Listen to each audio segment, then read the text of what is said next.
Well, if it isn't Duke Cayenne and the Azure Chevalier.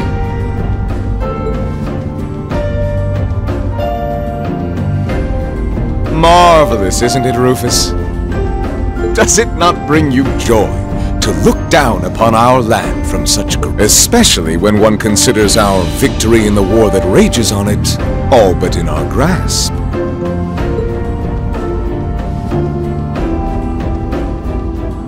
I'm afraid I have far too much on my mind at the moment to take in such pleasures. But the war is, indeed, raging on, just as you say.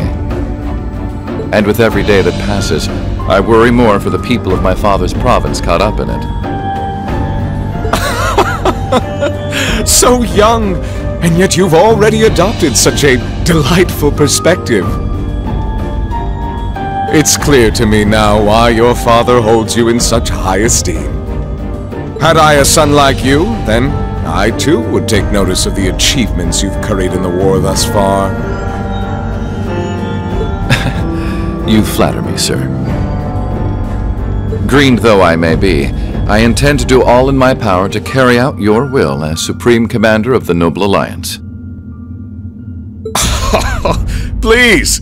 I am Supreme Commander, yes, but I wouldn't permit merely anyone to take the position of Chief of Staff. Rest assured, you have earned my favor. We are both equally burdened to guide this conflict to a swift conclusion, all for the good of the common people who suffer from it. If only they understood the lengths we go to for them.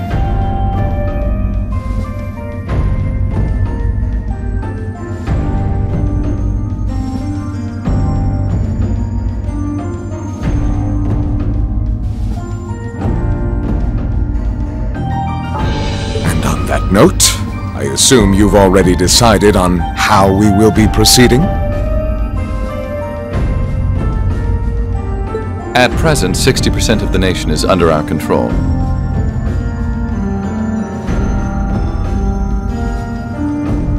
But on the other hand, the Imperial Army still has a full 50% of its military might. The key to our victory lies in deciding how best to divide the remaining armored divisions between the East and West.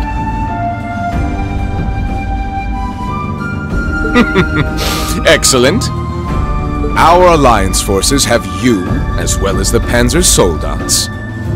We have General Aurelia and Brigadier General Wallace, two of the finest soldiers the provincial armies have ever seen. To say nothing of the Azure Diva and the countless other allies lending us their aid.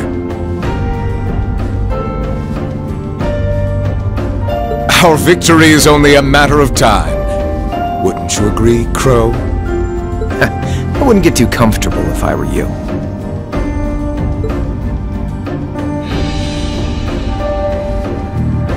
Just so we're on the same page here, Divine Knights aren't omnipotent or anything. Ordine isn't going to be wiping fortresses like Guerrilla off the map in an instant the way Crossbell's Ion did. They're not that mind-bogglingly powerful, sorry to say. Come now, Crow. You're so modest. Well, no matter. We needn't concern ourselves with Crossbell for the present. Gilead Osborne has fallen. No longer will we be plagued by that detestable man and his foolish ideals. However, his loathsome legacy still lives on. And this great nation has been filled with undesirable pollutants as a result of him and his followers. Our primary task shall be to wash away the filth and restore Erebonia to its rightful, glorious form, a land ruled by nobles. As you wish. Ah, I nearly forgot. Regarding the other Chevalier, I'm in the midst of pondering if there is a way to get him to join us.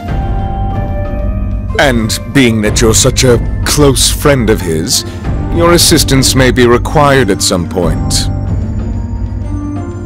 Give it some thought, won't you? Understood.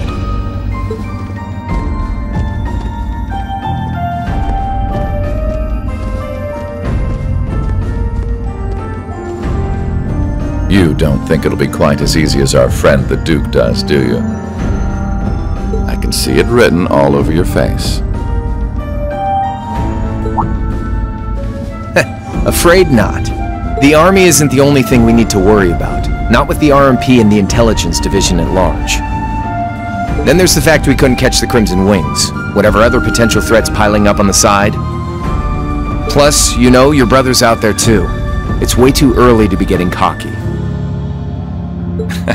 My brother is no less a son of the House of Alberea. I'm expecting him to show me the best he can muster. And I don't doubt he'll come at me with everything he's got. But ultimately,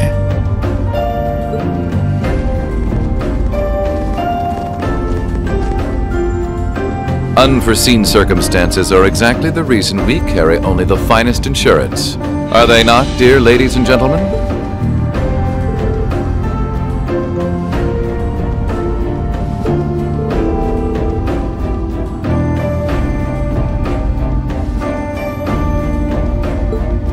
Still, this is how wars are fought. Whatever, so long as we get to have our fun.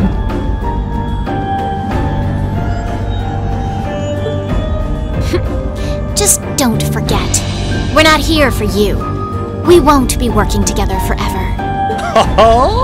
Oh, but the fireworks that will spark from our partnership will be ever so beautiful.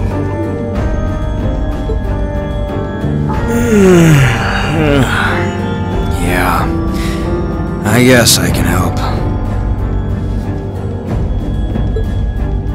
Point taken.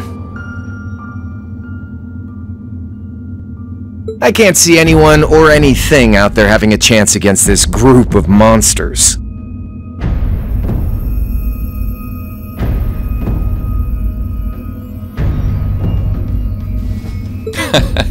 That's the idea.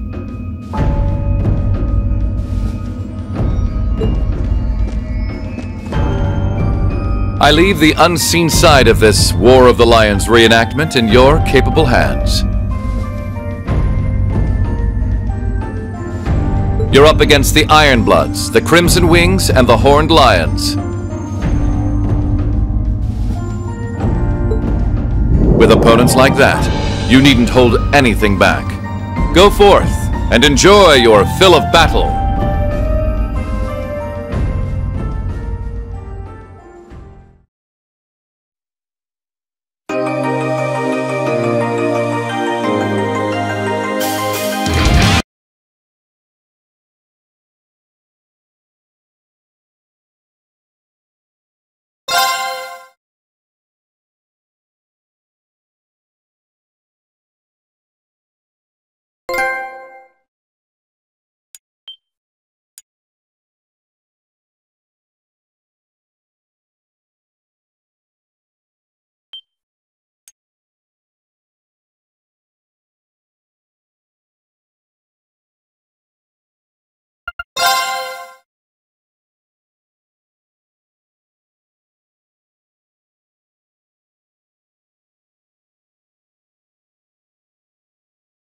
The scars left on Ymir were fortunately much more shallow than anyone had anticipated.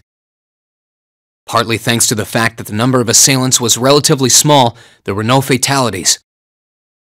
And the next morning, everyone worked together to clean up the damages and restore the village to its original form.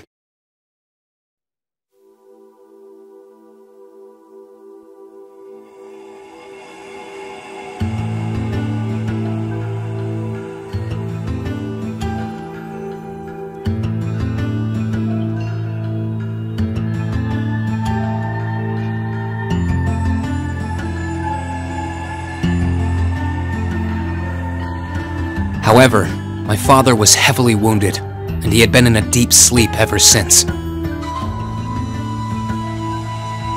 And while we knew his injuries weren't life-threatening, he would still need to be under careful watch for some time. Meanwhile,